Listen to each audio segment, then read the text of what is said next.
Welcome to the Krista Redpath Show, where sports takes center stage and stories come to life. I'm Krista, your host, veteran analyst, and passionate storyteller, bringing you weekly in-depth conversations and sharp analysis across the world of sports. The Krista Redpath Show, breaking down the game, elevating the story, championing the female voice. Today's show is brought to you by Vertical Raise, your premier online fundraising platform. There is a lot of competition in the fundraising space, all good intentions. However, there are some real tangible differences now, having worked with multiple platforms, being a high school parent at Hellgate. Ease of use and a user-friendly interface are two differences with Vertical Raise compared to competing products. 30 to 40% of messages end up in spam folders. At Vertical Raise, they boast a 99% deliverable email percentage. A clear, concise message with the best technology interfaces. To learn more about Vertical Raise, please visit verticalraise406.com. From the hardwoods of Bozeman High to the bright lights of Brick Breeden Fieldhouse, few athletes have left a mark on Montana basketball quite like Kati Burrows Mobley. A hometown standout, she led the Bozeman Hawks to 3 state championships before becoming a Bobcat legend, piling up more than 1,528 points, 671 rebounds, third in free throws made, showing her toughness and knack for positioning and guiding Montana State to back-to-back Big Sky regular titles in the early 2000s. Her journey didn't stop there. Kati took her game overseas, then returned stateside to pour her passion into coaching, first in high school gyms, then back at her alma mater, where she helped guide a new generation of Bobcats to championships of their own. Along the way, she's been inducted into the Montana State Athletics Hall of Fame and continues to shape the lives as an educator and coach right here in Bozeman, Montana.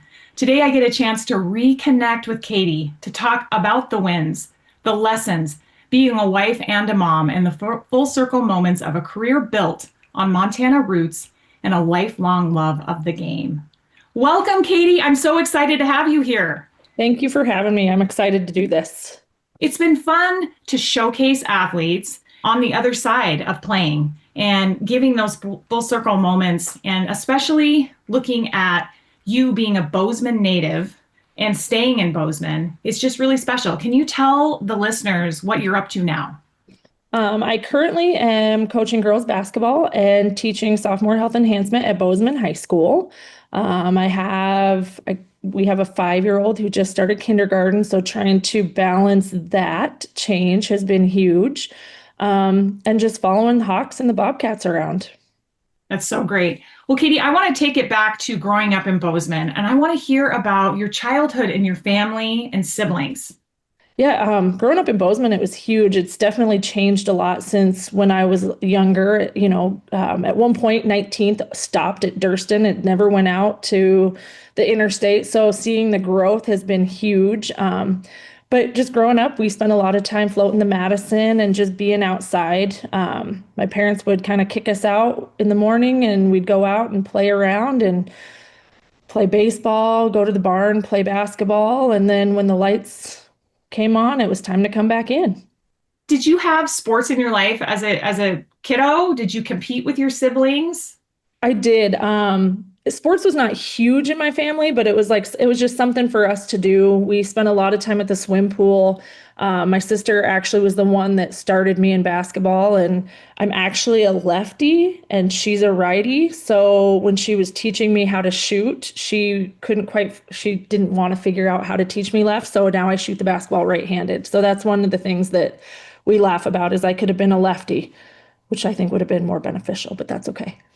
Is your sister around Bozeman still? Are you able to raise your families together? She is. So she is a personal trainer here in Bozeman. She's born, raised, lived here. I have a younger brother who lives up outside of Eureka, Montana, and he's got 3 little ones. So it's just fun because they're close enough to where we can all get the family together, but see my sister weekly, multiple times a week, talk on the phone. And Maya gets to hang out with her Auntie Em a lot and get pedicures. Oh, that is awesome. Huge fan of that. Yes. So how did basketball come into play, Kati? Was this something from a young age that you were drawn to, or did this kind of evolve as you grew up in Bozeman? It just kind of evolved. We kind of started out just playing around in the barn. Like I said, my parents put up a basketball hoop to just give us something extra to do. And then around fifth grade, I started intramurals just at the little local elementary schools, and it just kind of evolved. And by the time I got to high school, I realized that there was actually this is something that I could do and it could take me places. So I look at hometowns and what they mean. I'm so proud to be from Great Falls, but the city landscape has changed, especially in Bozeman. We talk about how it's different. My mom actually graduated from Montana State, and she talks about the years when Bozeman was a lot smaller. Do you have some favorite pastimes of things you did around town that you might remember, like a fair or a parade or event? One of the big ones was the 4th of July fireworks. I just remember we'd make our popcorn, go sit out at the fairgrounds, watch the huge fireworks. And really, like, floating the Madison was always a huge thing, and it's grown and it's changed a lot from when I was younger, but it was nice to just grab an inner tube and go get in the water. So you led Bozeman High to just a record. I mean, three state championships, 1996, 1998, 1999. Remarkable, absolutely remarkable. What stands out the most about those years and the teammates that you shared those with? You know, those years were very instrumental. We had and not to take anything away, but we had a lot of talent. And we had a lot of kids that took it to the next level. I believe my senior year, we had 6 kids that ended up going D1. We had Andrea Lallam, who went to Washington. Amazing. Yep. Jessica Smith went to Wichita State. Allie went to Princeton. Mandy Close went to Oregon State. We had another post that ended up going to Weber State. So we had a lot of talent, but I think a lot of it was just the culture that Coach Rustin and Coach Jordan had implemented at Bozeman High of like, basketball is a big thing. And when you hear this is what it looks like and this is the expectation, and just being around in the relationships that we built. And there's obviously a lot of people before that group that you have Lisa Sorensen, Amber Shockey, like just name Alyssa Hyam, just a ton of kids that taught us the way of Bozeman High basketball. Was there a year that was more memorable than another, or did you have a favorite championship year? I don't think I have a favorite. Each year was completely different. I think, as a freshman, I was just like the little kid that was along for the ride, and watching those girls and how they did it was huge, moving forward, and how they led and what they did in the summers and they put into it. And then by the junior year, I think that was the year I had to play point guard. So, which that was interesting, but I may have led the state in turnovers. I led the Lady Grizz in fouls one year, so hey, we got to put it out there. It happens. It's just part But I of it. mean, you learn from it. And then by my senior year, we had a lot of younger kids that were able to come in and play point guard. So then I went more into a natural position for me. But just being able to play the 1 through the 5 and the relationships that we built and the bus rides. And I think kids now, they forget what it was like to have a disc man, where you had to have the adapters, and in order for everybody to listen to the same song, you stuck it all together and you had 50 chords going everywhere. But those are the things that you remember, and just hanging out on the bus and in the gyms. Boy, those are good memories. Yes. That versatility and facing that adversity, I think, really made you a premier player in the state of Montana. I want to talk about what ultimately drew you to stay home and play for Montana State. I had some offers from some frontier schools that I really enjoyed, went on a couple visits, and I went to MSU Billings, and Frank McCarthy was the coach at that point. And obviously watching the Bobcats and going to all those games, and it was just one of those things of like, hey, they came calling, and it was big for me. And at that point, they were trying to change the culture and turn the program around. And they ended up hiring Frank McCarthy there, and he gave me the opportunity. And that was something that I saw of like, is this something that we can build on? Is this like, let's change the culture, let's turn this around. And that was something that was really enticing to me, because I like putting my back against the wall and having to fight through that stuff. As a player, you were part of back-to-back regular season Big Sky championships in 2002 and 2003. Can you take us inside of those seasons and what made those teams special? Looking back at the group that we played with, it was, Jessica Blake, Rebecca Alvidra, Sheila Hutchison, Candace Wilcox. And I think we all had that same mentality, that grit of like, hey, things are not handed to us. Like, we're here for a reason. And we just came together as a group, like, despite all of the outside talk and everything. We enjoyed playing together and we wanted to win. And I think that was one of the biggest things of like when people doubted us, that made us even stronger. Well, and I do feel like, Katie, you played during a time of transition. I also played over across the state in a time of transition, in that we switched colors during the years that I played, and also had a renovation at Dahlberg Arena where we played a year in Sentinel High School and then came back to a newly renovated arena. I feel like some of those transitions that programs go through lead to, more rewarding moments in the future. I mean, you really learn from that adversity. Who were the coaches or teammates at MSU that left the biggest impact on your life beyond the court? As far as coaches go, Coach Kellogg was huge for me, and he has had so much success. You Just really holding kids have. accountable. Yeah, he just following him and watching his kids grow up and seeing what he's done. It's been, I mean, how hard that man works. It does not surprise me the success he has had. But he has made a huge impact. As far as players go, I think for me, Rebecca Alvidrez has been a huge impact on me. She came to Montana State.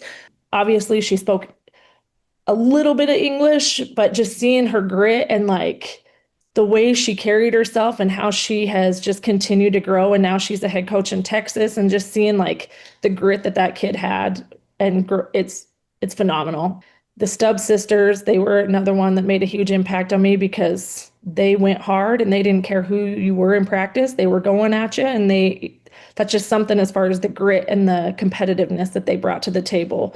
We would have brawls in practice, but then walk off and be the best of friends. So Isn't that so great? Because you're all competing, right? You're trying to yep. get out on the court, but then you have this like sisterhood with each Yep. other. It's really hard to describe to people outside of that. Do you stay in touch with them? Do you guys have text threads or check in with each other? Not as much as we would like, because I think as we've gotten older, we definitely have our families and everything that's going on. But those are people that that are in my corner that I will randomly check in on and see how Yeah. things are going and just follow them. That's where social media has been really good, is you can go on Instagram, Facebook, and just see what's going on in their life. So that's been really fun to see.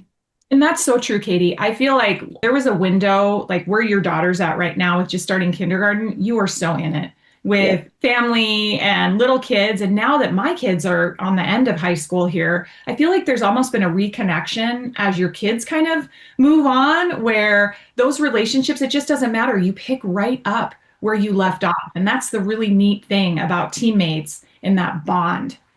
Yep, absolutely. So you finished your career with some just such impressive stats. And I know you're such a team player, so it probably is just like, Krista, you don't want to get into these individual stats, but finishing with over 1,500 points and over 600 rebounds, when you look back, what do you think about with those hard-earned milestones? I just think about all the work that was put into it and the teammates that helped you get there. Because as a post player in college, you don't get to score the ball if someone doesn't give you the ball in the post. And so just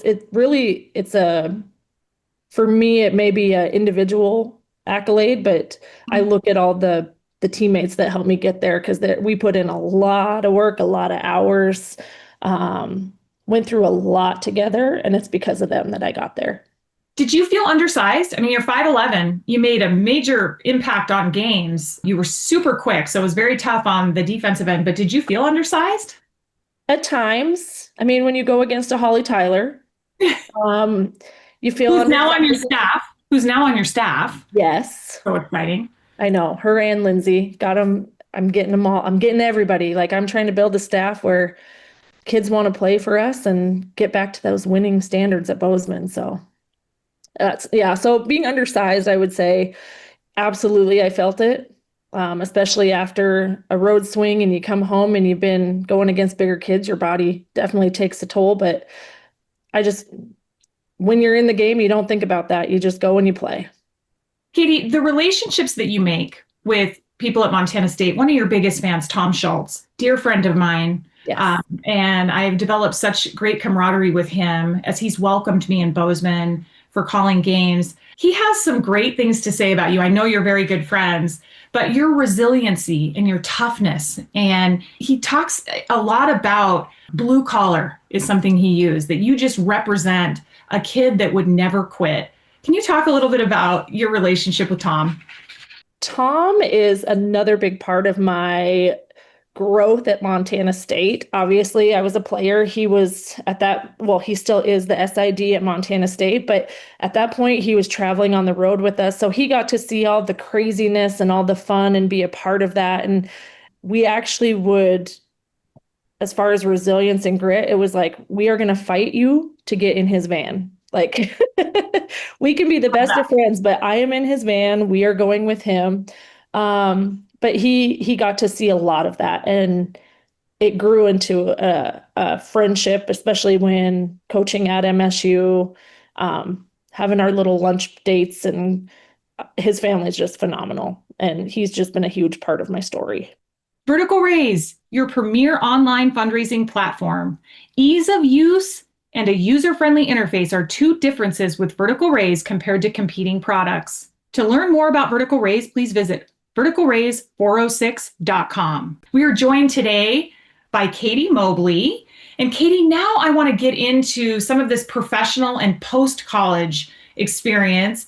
You went and played overseas. Like, what was that like, both as a basketball player and also just a young person living abroad? It was extremely eye-opening. Again, it's really great growing up and being born and raised in Bozeman, Montana. I think it's a huge thing. The education system is phenomenal here, but it's also still a very small town. So getting out and seeing the different cultures and experiencing things outside of Bozeman, outside of Montana, I think has really helped me grow as an individual, and just seeing how other people do things, because there is a different way of life out there. So where were you exactly in Europe? I spent a season in Amsterdam, and then I spent 2 seasons in Germany with the same team. So that was really nice because I was able to build friendships over there and continue to go back and see them. So I played a year overseas, and I did have an amazing experience, shaped who I am, but there were tough times. I mean, you were in a foreign country and it was a little bit lonely. Did you experience any of that? Did you miss your family? Did they come over to see you? They did not come the first year when I was in Amsterdam, but they did. I had my mom, my dad, my grandma, and an aunt of mine come over to Germany one year. And then I had my mom, dad, my sister, and my nephew come over another year. And it was fun because I got to show them where I was living. And at that point, you didn't have phones. I mean, you didn't have your cell phones that you could take with you.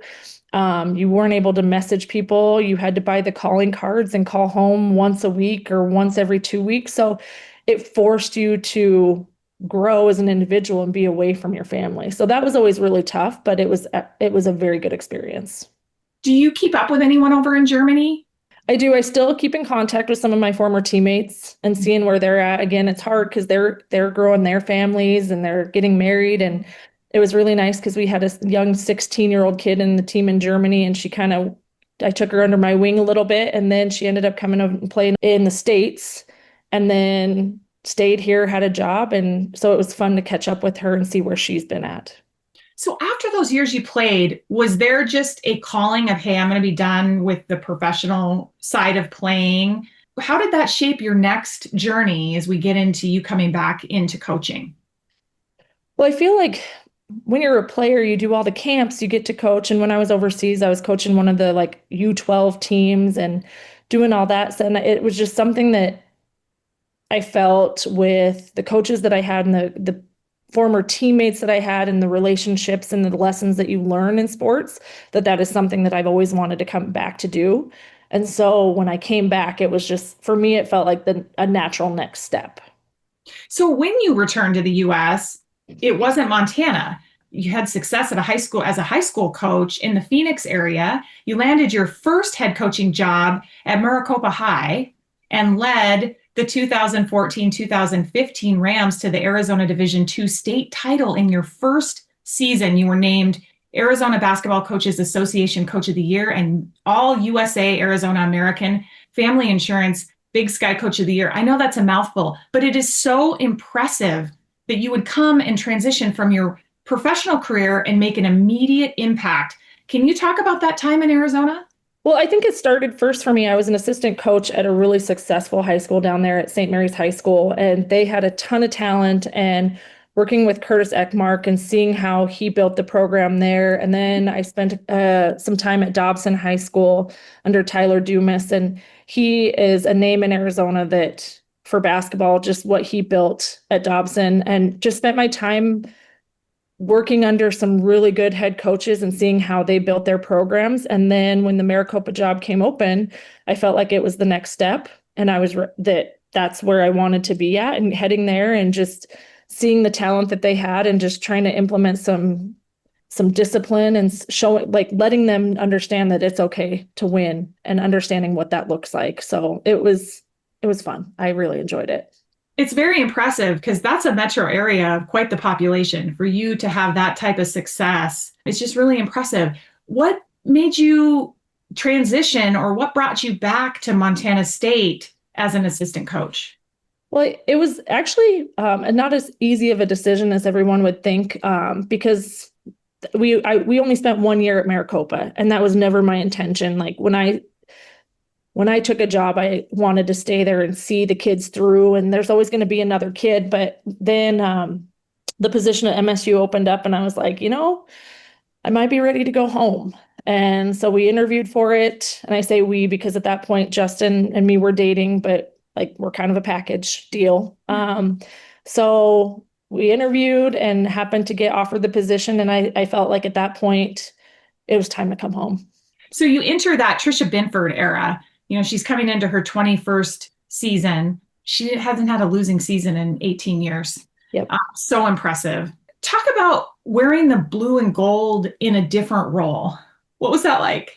It's an amazing experience to come full circle with that. Because like I said, when we started as a player at Montana State, there was just some turmoil. There was a lot of changes going on, but there were still so many positives that we experienced from that, and some life lessons. And then to come back and have her at MSU and to see the growth that it has had, and not just in the girls or in the women's basketball program, but just across the university, to see that. I mean, when I went to MSU, I was part of the 0-11 football season, and we were there cheering them on every game, hoping for that win. And then to see where it's at now, to where we have the new facilities and the excitement around game day. It's so exciting to see, because it's just going to continue to get better. So it's definitely full circle. Boy, it's a premier institution in the state, and to watch the success and the growth over there has just been so impressive under Leon Costello. Yeah. Just a phenomenal leader. I also have to fan Waded Cruzado. Katie, I was flustered when I met her. I went up, I'm like, I'm on TV for a living, but she is impressive. And so what they've built over there, and I know it's going to be really hard shoes as she moves, past and retires. And I interviewed Danny Sprinkle last month, and he said, whoever takes over, those shoes are huge to fill for her, because it's certainly been impressive from an athletic standpoint, but also educationally, what has happened in Bozeman. The growth, the new dorms, I always said that when you go onto a college campus, if there's construction, it might be a little frustrating, but you just know that there's good things happening there because people care and they want to make things better for the future generations. So you were a part of championship basketball for Montana State as a coach. That 2016 year was really tough. And that was my first, or my second year of calling the tournament. First year of that neutral site tournament in Reno. I don't want to get into too much of that because that first game was really tough, a number 9 seed. You get upset. Terrible travel before that, and how the tournament was set up. It was set up to knock off our best team. And I have struggles with that because I think we're a one-bid league. So you want to send your best team to the NCAA tournament. So I really struggle with that year and how that all went down. I think it's gotten better with the neutral. Absolutely. They changed around the tournament format and not made the travel so grueling, because I just don't think that people understand how vast the Big Sky is. And so traveling from a North Dakota to come in Reno right before is just like not feasible. Heartbreaking for those kids that had to that first year. It's exciting, it's new. But I think also with that, the positive that came from that is those kids weren't going to let it happen again. I talk about that revenge year, and I still get chills when I talk about the play of Peyton Ferris and Riley Norgard, and just knowing in 2017, it was just like a mission. You Yep. could just see it in those kids' eyes that they were completely locked in. And I always kind of chuckle. I ran into Riley Norgard's mom in the bathroom right before the championship game started, and she's almost sick in there. And I mean, it was just so invested. Everyone was so invested. Can you talk about that year? That was such a special group because, like I said, it was kind of that revenge season that they weren't going to let that happen. And I spent a lot of time with Peyton Ferris as her position coach, and just those conversations that we had of like, what did that feel like? Let's not let that happen again. And just to see that come to fruition for them is just, that's one of those things that you remember. You don't remember the record, you don't remember who scored what. But you just saw a group of girls come together and experience something that they'll never forget. So Peyton Ferris Mackey had a chance to visit with her and watch her now in her motherhood journey, which has just been awesome. But she gives you a lot of credit for building her as a player. And I like to refer to her as the Caitlin Clark of the Big Sky Conference. I seriously do. I think she is one of the best players. She blew me out of the water with the things she would come up with and how competitive she was. Was that just inherently wired in her, or how did you help foster that as her coach? I cannot take credit for that. She came to Montana State and she had a chip on her shoulder. And the one thing that I appreciate is I felt like she was an undersized post like myself. So that's where she holds a special place Yes. in my coaching career. But just she had it. That's not something that you can instill in someone. She just came, small town Twin Bridges kid, and she was going to do something, and she was going to make something of herself, and she was going to make sure that she left her mark on Montana State. And that's exactly what she did.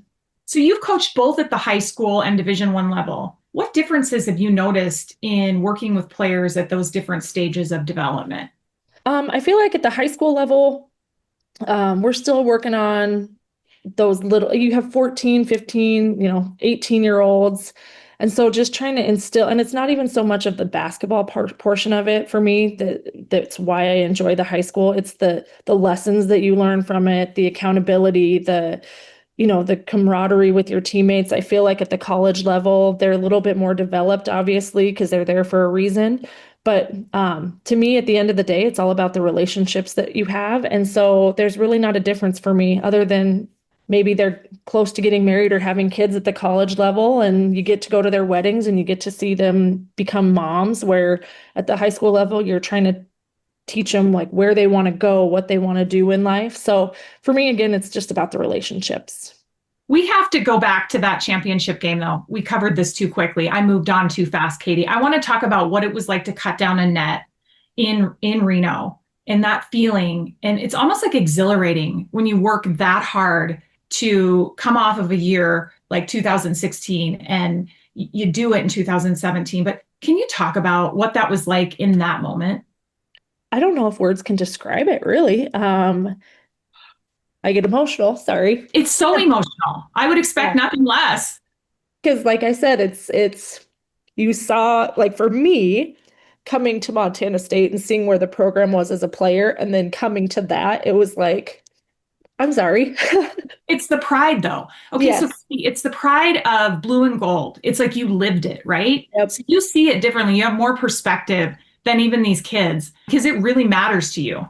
And Yep. I think that is so special. You cannot put that into words. So I'm Nope. setting you up for this emotional moment. We're having a moment here, and I it's know. pretty amazing. Yeah. So and to see those kids, like I said, they're going to remember cutting down those nets. And for me as a coach, like obviously that's something you remember, but the biggest thing is just seeing the look on the families, the supporters, getting to see Tom Schultz climb up the ladder and cut down the net. Because for me, he is MSU women's basketball. Like he's been there, he's been through it all, he's seen it all, he's been through coaching changes. Like, so to see that come full circle it's indescribable. Then you still continue to have a lot of success, and it's almost like another group of incredible players Yep. in your 5 years of coaching. You've got Blair Braxton, Madeline Smith, and that whole group that's coming in, and it's just like you just really didn't even skip a beat. Can you talk about the development of those players as post players? I always admired how the two of them would switch off. If one of them was starting, one of them wasn't, or maybe they were starting together, but they worked so great together, and that was under your direction. Those two, again, two more kids that are really special to me, but there's a lot of conversations because you have competitive kids that want to play, but at the end of the day, they didn't really care who started. And that was what was really good and special about those two is we would have those conversations and it was like, you know what, you're going to play. It doesn't matter who's starting, who's finishing, like you're going to do your job and you're going to make us successful. And those were some conversations that we had, but that was a really tight group. The three of us spent a lot of time having some hard conversations, but also really enjoying each other's success. That group didn't quite get to achieve the level of success that I would have liked to have seen with that 2020 COVID year just getting cut short. I'll never forget being in my hotel room the morning of the championship and writing my game feature on Blair Braxton because I felt like she was a real difference maker in the tournament. Yep. And, and then it just like dominoes, just falls. And I'm thinking at the time, you didn't know much about COVID, right? But I'm thinking we've all been exposed to it. I mean, we've all been in this arena. So could we just continue and have this one last game against Idaho? I just think the resiliency of that group, and I've talked to you about them as like the dream team for Montana State. Can you speak just a little bit about that year? That year is a whirlwind because that group, like I said, that was the group that came in as freshmen. Mm-hmm. And to see them continue through. And then ironically, that was the year that I got pregnant with Maya. So as they were celebrating their senior night, I was giving birth to Maya. So I was in the hospital, then COVID hit and I couldn't travel to the tournament. And so watching that and seeing the heartbreak on them, like if I could go back and change anything, that would be one thing that I would love to be able to get back to them. They certainly left their mark, though, in the record book. So it's taking nothing away from them at all. And that was just such a really amazing stretch of basketball. Again, contributing to the success of Coach Binford and what she's built at Montana State. So beyond the wins and losses, you've emphasized academics and personal growth. Why was that side of coaching so important to you? For me, because as a player, I personally did not spend as much focus on the academic piece. So for me, like knowing how important that is something that I really focus on as far as the academics. Mm-hmm. But just also at the end of the day, that gives you something to fall back on. Basketball or athletics will not always be there. Even though everyone would love to go professional, like that's when you talk to the little kids, they want to go pro. And unfortunately, that's not always feasible for everyone. So giving them something that they can take pride in and that they can look back and be like, okay, I did that. I got my college diploma. I graduated high school with honors. Those things, like that's why it's important. And I think it pushes them through into the real world and teaches them lessons that they can definitely take advantage of. We are joined today by Kati Mobley, Bozeman native, Bobcat standout, and current head girls basketball coach at Bozeman High. So you have your daughter in 2020 and it's life-changing when you become a mom. It just really is. Your whole life starts over. Did this inspire the transition of you deciding to step away and go back to the high school and coach and teach at your alma mater of Bozeman High? Absolutely. The timing of it just happened to work out. It was not something that I had in my mind or in the plans, in the works. It just happened that, we had Maya, COVID hit, a position opened up at Bozeman High School. And for me, college is a lot of travel, and God bless Ben for being able to do it for so long. And Todd has been there to support her. And, her kids have been behind her. And for me, I just felt like it wouldn't have been feasible as an assistant coach. So for me, I wanted to make sure that I was present, that I was here for Maya, and that I was able to see all those milestones. And she was the reason that I was like, okay, I need to stay at home. So Kati, I always admired that coaching staff, admired you. And I remember hearing the news and understanding because you had your daughter, but just super disappointed. Like, oh, I just want to see her on the sideline. Yes. And I remember your amazing like yellow heels that were just like, you were just all business out there. And I just love that. But then as soon as I heard that you were going to go back to Bozeman High, I was like, oh yeah, that's exactly where she needs to be, because that is so special to me that you would go back and invest in your own high school. I just remember just feeling like that is where she's supposed to be. Looking back now from your state championships to Hall of Fame induction for Montana State, what part of that journey makes you the most proud? The most proud. I would say, honestly, again, and it sounds cliche, but it's the relationships. Um, Being able to see what my former teammates have been up to and the success they've had, to continue to talk to Tom Schultz on a weekly basis and have our lunch dates together, to the kids that I've coached, and seeing where they're at and their successes that they're having in life. It's those relationships and being invited to weddings and getting those are the things that are important to me. And that's why I do this. I love that you said that because that's what I was hoping you were going to say, because I love the relationship side of it, right? I mean, even me as a Lady Grizz, people always say, oh, you're all Lady Grizz. Actually, my years for the Lady Grizz allow me to see outside of that and have respect for everything that was built over in Bozeman or at Montana State, and its relationships. I mean, I just can't even wait to get down to Bozeman and be around all that goodness. As soon as you arrive on campus, like you said, construction, buzzing, it's just through different lens. But those relationships are what it really stands for. Absolutely. Well, and even like you said earlier, you have your competitors that at that time we didn't have the social media and we weren't friends necessarily, but there was a respect amongst the people that you played against, which is why for me at Bozeman High School, like getting Lindsay Elliott on staff, getting Holly Tyler Short on staff, and just because I think what they stand for and what they bring to the table is huge. And they're Grizz, and we have a couple weeks where we might talk a little trash to each other, but overall, like, the respect is there, and that's one of the biggest things. Well, and they both have Bobcat husbands, so they always make it known that they're Lady Grizz fans. Really, they kind of have just that little gray area, and you can't blame them for that. Nope, absolutely not.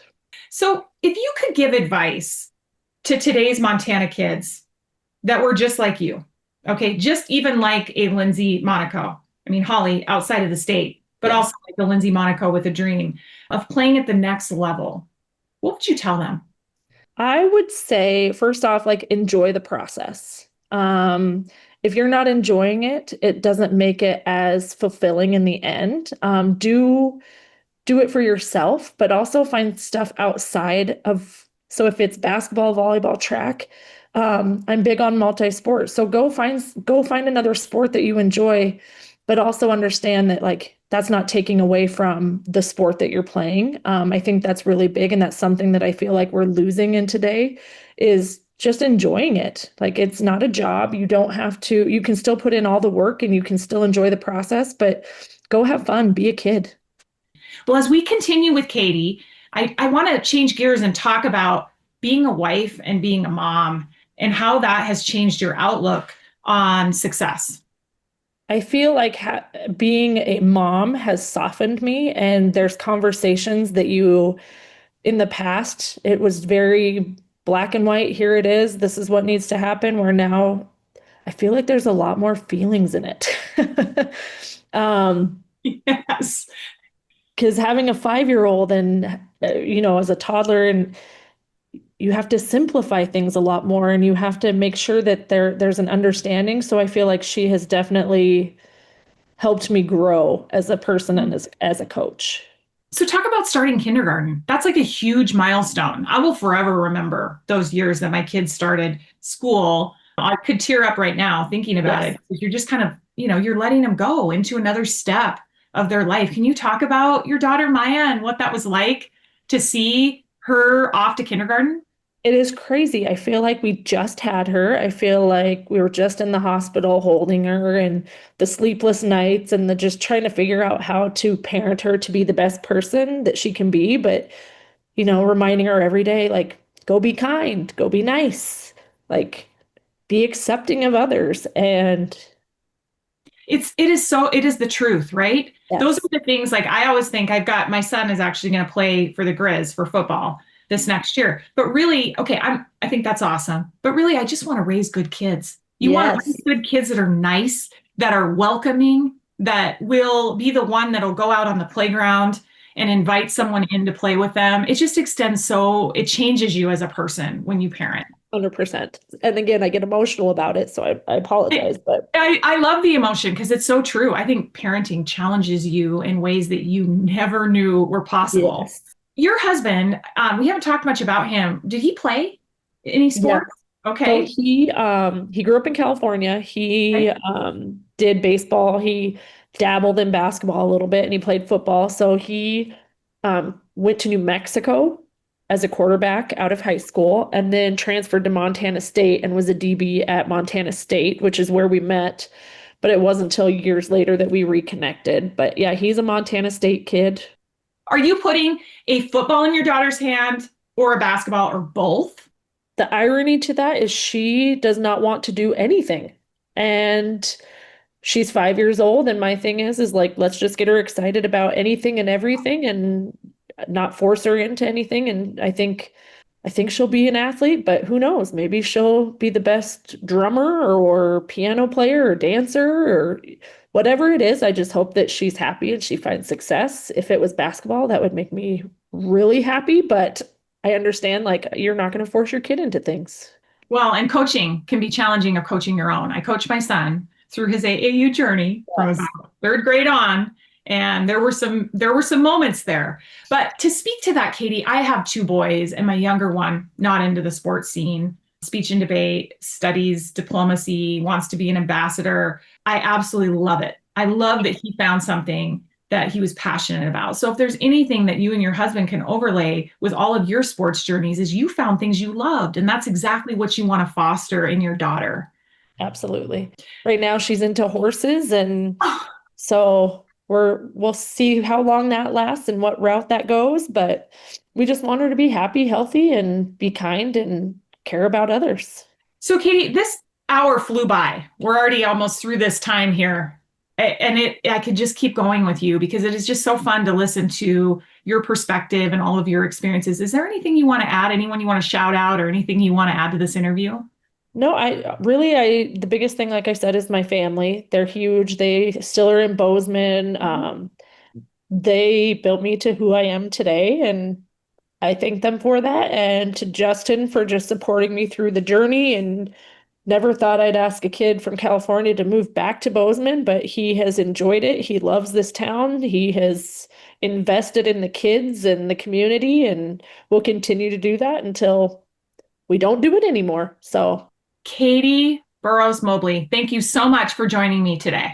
thank you for having me. It's time for the community tip, your guide to the people, places, and businesses that make Montana shine. Each week, we'll share something worth checking out right here in our backyard. Brought to you by Pete Hamill, Montana Rep for Vertical Raise. Welcome in, Pete. Thanks, Krista. Thank you for having me. Well, we have been doing a food tour across the state of Montana, Butte to Great Falls to Kalispell. And this next week, I want to talk about Bozeman, Montana. Pete, give me your best food tip for Bozeman. I don't get to Bozeman too often, but the couple times I've been there in the last few years, I discovered a Chinese restaurant called Shan, Shan. I couldn't even tell you what part of town it's in. They're cooking like a Szechuan style cuisine, and I don't know if you've had Szechuan before, but it's like the kind of hot that makes your tongue tingle that I really like. And this is weird to say because it's in Montana, but it is the best Chinese food I have ever had outside of China. It's hard to get in. Wow. You kind of got to get lucky on a reservation or get lucky just walking in. But if you get a chance to go to Shan, it is fantastic. So two Bozeman spots for me. I like to hit Dave's Sushi, and I also the Bozeman Co-op. I love their salad bar. I like all of their fresh deli items and their smoothies. And I'm usually in and out of Bozeman because I'm calling a game. I'm calling Bobcat Grizz. I'm in, I'm out. And so I don't have a ton to say about Bozeman. I do want to give a shout out to Chico Hot Springs, which is about 30 miles south of Livingston, Paradise Valley, amazing restaurant. But Pete, I think that it's inherently wired in us being former Grizz that we just, there's a little bit of like, I don't know if it's angst with Bozeman. Yeah, I think that For people that didn't play for the Bobcats or the Grizz, it's easy to take the perspective of we should all be supportive of the Montana schools when they're not playing each other. And I can agree with that to an extent, but I would offer a counterpoint that for those of us that have been a part of that rivalry, I think that it requires an intensity and a dislike that has to be pretty strong in order for those games to be played the way that everyone expects them to be played. And when you develop that to the level it's supposed to be at, and maybe you'll agree or disagree with me here, but I think it sticks with you forever. I think that it's both ways. I mean, you hear that on the other side too. It's not like For you sure. only enjoy coming into Missoula. I have plenty of cousins that went to school in Bozeman, and on Monday of Cat Week every year, my phone blows up with text messages saying that we're not family that week and they hope all the bad things happen to me. I mean, it's just how it is, and it's a fun thing. And look, Bobby sometimes takes a lot of heat for not having the football team stay in Bozeman when they go to play the Bobcats. I think he's spot on. That's how it should be. Like, that's the level of dislike that is required in order for that rivalry to maintain its intensity. So, Pete, we got a little off task with our food tour across the state, but it is certainly fun to discuss Bobcat Grizz and Bozeman versus Missoula. And that's Pete Hamill from Vertical Raise, raising the bar on food and experiences across Montana. I like that. Vertical Raise, your premier online fundraising platform. Ease of use and a user-friendly interface are two differences with Vertical Raise compared to competing products. To learn more about Vertical Raise, please visit verticalraise406.com. Thanks, Pete. Yeah, thanks, Krista. Thanks as well to Kati Mobley, former Montana State Bobcat and current head girls basketball coach at Bozeman, for the insight and for taking the time with me today. And thanks to you for listening. This week's episode of the Krista Redpath Show is brought to you by Vertical Raise, your premier online fundraising platform. Coming up next week, a great conversation with Megan Harrington, Missoula native, former Lady Grizz star, and award-winning filmmaker.